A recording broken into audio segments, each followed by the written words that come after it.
So the Rajasthan Royals have won chasing. They've beaten the Punjab Kings to deal a severe dent in their chances to the playoffs, and they've managed to chase down 190. You think almost too easily. There was a 68 by Yashasvi Jaiswal. There were some 30s and 20s to complement him, and in the end, even though it went to the last over, you almost felt like with Hetmyer around and with Rajasthan Royals track record, they should get there, and they did. So we look back at that game and also build up to Lucknow, Kolkata on Maruti Suzuki presents ESPN Cricket 4 T20 timeout powered by IQ 9 5G with Imran, Tahir and Daniel Vettori. I mean, it looked easy. It's 190, but it didn't look like that game was getting away from them. No, it just felt comfortable. It felt within range, and I suppose it felt like Kings didn't have any bowlers to sort of break it up and take it on. Albeit Arshdeep Singh's spell at the back end was phenomenal. So it was just a really comfortable chase, led by a great opening bat from Jaiswal. So it was nice for him to get back into the team and play in that manner. Yeah, I think we'll start, Amy, with just their bowling. Punjab's bowling, they would have felt like 189. They had a good score. Did the bowling just lack any penetration today? Yeah, look, I think like Dan mentioned, there was no bowler apart of Arshdeep who could see gonna attack and trying to get some wickets. Yeah, especially from Rabada. I haven't seen many games in his career where he went for 50. So I think because he's their main leading bowler, so probably that was a little bit hard for Punjab to see that. And even Rahul Chahar didn't take any wickets. So I think that's why, and especially the opening stand they had, and it obviously was easier for Rajasthan to get that total. Yeah, fair enough. Rabada going for 50, Rahul Chahar wicketless. A large reason of Rabada going for 50 and their opening stand working was Josh Butler's little 30 of 16 where he just went mad against Rabada. Now you look at the game and the result and you think, did that sort of impact at the top set them up?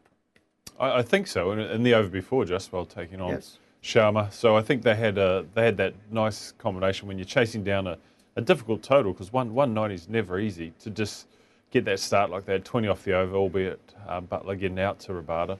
I think it just breaks the back of those sorts of chases and just allows everyone who comes in afterwards a little bit of leniency, a little bit of an opportunity to start their innings and get going. But it was a really good chase. And Rajasthan, after only winning games batting first, this is just another string to their bow of a team that will be so confident now that they're getting close to confirming a semi-final position. You can see why they brought Yashasvi Jaiswal back. Yeah, great decision.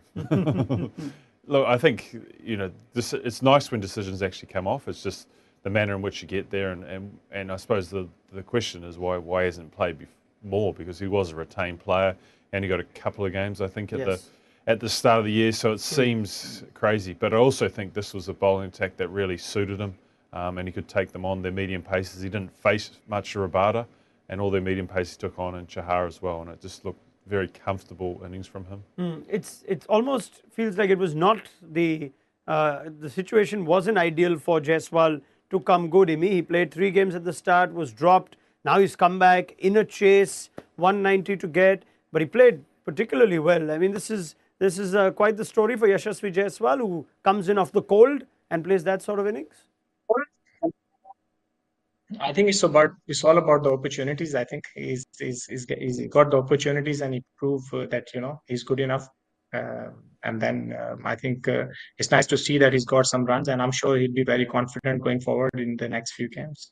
If Punjab look back at this game, would they largely say now the bowling did not defend what should have been a defendable total, or will you go on in an analysis of this game and say we could have got 200? But we didn't use our batting resources well enough? What do you think is the bigger sort of takeaway for Punjab?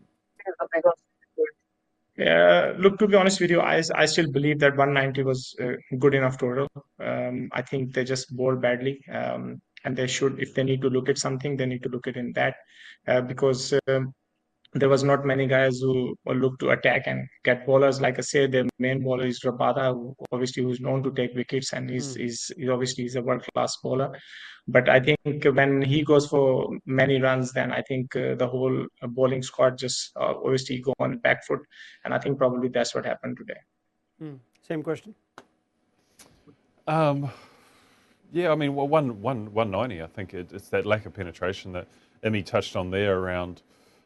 Where were they going to hit the wicket? Where were the breakthroughs going to come from apart from Rabada? And if Rabada has that none for 50 day, then there's nowhere else in that bowling attack. So they'll look back and say 190 was 15 short, and it'll come back to that equation that we talked around the batting order, all those little things that happen, but a really good surface as well. So overall, a really good T20 game. Do you sense though that knowing that this could happen, Rabada could have an off day, and your bowling is not quite as threatening as some of the other teams, that would push you to go back to playing a bigger version of the power game, more gears?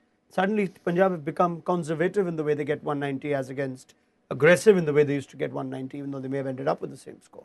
Well, it's all it is just that giving Livingston more opportunities and almost giving Jiddu Sharma more opportunities as well, because the times that he's been in the middle, he's been aggressive and he's taken the game on. So I think it's fascinating for Kings who have been through all these different sort of versions of themselves throughout the tournament, where they were borderline reckless early on, then they brought it back and they looked like they were a little bit more comfortable.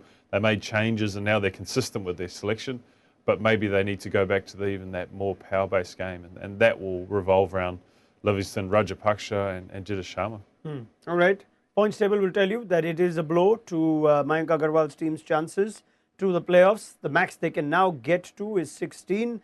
Whether or not that will be enough, we don't know. Also, amongst those teams that are in that bun fight, you will see Punjab have one of the poorer net run rates, could very well come back to haunt them. All right, as far as Rajasthan go, they're looking good. 14 now for them, and putting some pressure on both the Titans and the Super Giants to claim one of those top 2 playoff spots. Let's look ahead to the next one. Lucknow Super Giants against KKR at Pune is where our attention shall lie. Game's already underway. That's courtesy of a slow over it in the first one and plenty of delays. And while Kolkata have decided to bowl first, they've made a change. Umesh Yadav, their leading wicket taker this season, has trouble with his calf and has therefore going to miss this one. Harshit Rana played just a solitary game before this one. He takes his place, swing bowler like for like, and they've also decided to bowl first. Lucknow have made one change too. Avesh Khan is back. K. Gautam misses out. We're back, of course, at the MCA Stadium in Pune, where while I read out these scorecards and these lineups, KL Rahul has been dismissed without facing a ball. Runouts, quick singles. I mean, that's devastating for Lucknow. I mean, Cal Rahul and De Kock are the partnership that normally gets them going. So to be denied of Cal Rahul through a run out is just, I think I've said enough on runouts. Yes, but maybe we can ask Imi for this. Imi, we've had this chat multiple times with Dan and other panelists. The merit of a quick single in a T20 game. Forget the quick single. Don't take the risk. Just stay. And KL Rahul, how can you not have KL Rahul bat 30, 40, 50, 60 balls in an IPL game? But he's tried a quick single, it's gone wrong, and he's run out. I just wonder if the T20 game needs to just tone down the risky runs a little. No, I think you still have to remember the basic. If there's a run, you have to take it no matter what. So, and it can put pressure on the bowler as well. If guys obviously keep taking singles and then hit you odd boundary in over, then I think it's difficult for bowler if he's going for 8, 9 and over without batsman taking a risk. So I think you should take your chances. And unfortunately, he got run out there, but you still. Yeah. All right. Now, all things considered, I mean, Lucknow look a formidable side, but this is a real test for them. Batting first, KL Rahul out first ball. This is something that they need to win if they look like the top 2 sort of team that you want to feel like. I think so. The thing that Lucknow do have is depth, but depth is always questioned when Cal Rahul gets out, because he allows all the other players around him, and he's been the key so far. I think he's second on the run scoring list. So he sort of sets the table for everyone else. And we've talked about in the past how his ability to judge the pace of an innings is the thing that seems to be so impressive so far. So now he's going to have to hand off to other players. We saw the likes of Deepak Hooda in the last game play one of the better innings we've seen. So he gets another opportunity. And hopefully the Pune surface is what it's been like in the last 2 games, where it's allowed stroke making and we've seen batsmen at their best. Imi, KKR, they finally broke a 5-match losing streak last game. They beat Rajasthan, good team like Rajasthan. You look at the points table, they possibly can't afford to lose any more games. They're down at the bottom at 8 amongst the teams that are still in contention realistically. If they win this one, is this the kind of team that would feel like the team from last year where they can put 4 or 5 wins together? Do you still think KKR have a chance? Yeah, I still believe that they have a chance. They've got a good team. It's depend obviously on the day how they come out and play the game. But I think, yeah, I have no doubt they've got too much talent in that squad. Plus, winning the last game, I think they're coming with confidence. And yeah, if they win this today, you never know. Okay, well, it started well for them. Isn't there a bit of a thing that they say about innings that start with a run out? Some sort of cricket superstition, isn't there? Ever heard of one? Never? Let me ask Imi. Maybe it's an Asian thing. Maybe see, Imi's heard of it. Imi, ever heard of those superstitions? If an inning starts with a run out, it's very unlucky. Ever heard of that?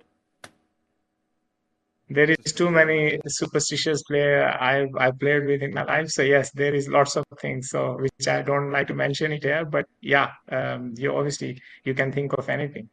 Yeah, I think I actually heard from South African. I think Darul Kalnan used to say that. Innings that starts with a run out never ends well. Let's see. South Africans have all sorts of superstitions in the way how some of the key games have gone. Anyway, all right, we leave it there. Thank you to Imran Tahir. Pleasure getting his thoughts. Thank you to Daniel Vettori too. We will see Dan at halftime of this one. We'll also be joined by Ian Bishop. So join us then on Maruti Suzuki Presents ESPN Cricket Info T20 Timeout, powered by Kunai 5G.